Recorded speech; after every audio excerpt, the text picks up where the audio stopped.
The Prime Minister has taken his cabinet to Perth in a bid to shore up support for the Voice over in the West. Live to Trudy McIntosh in Canberra. Take us through what we're expecting today, Trudy.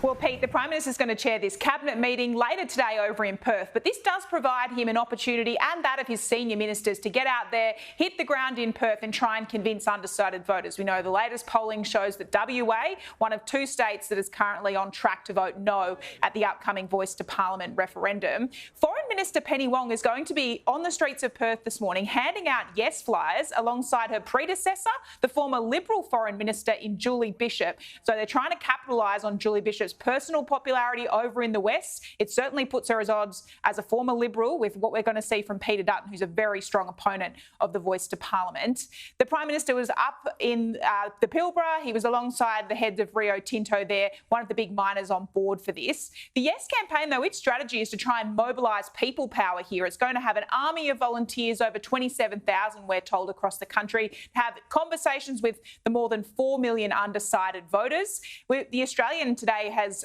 obtained this playbook for volunteers, coaching them as to how to have these conversations. And in part of it, it says that if you're asked the detail of by a voter of how you should explain the lack of detail, it says you should just move the topic on. The coalition certainly keen to seize on that. We know the Prime Minister is never across the detail, but now it seems that the Yes campaign are going to deliberately hide the detail. As a matter of fact, that cheat sheet that are being sent out to volunteers, when they're instructed what do you do when you're asked about the detail, you've got to stand on your head, you've got to point the other direction, you've got to do anything you can to distract.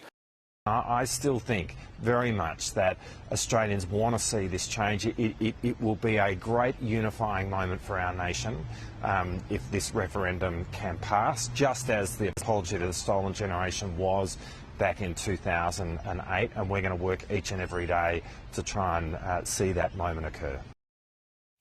And later this week, we will finally get confirmation of the date of the referendum, Pete, widely tipped to be October 14. OK, Trudy McIntosh, thank you.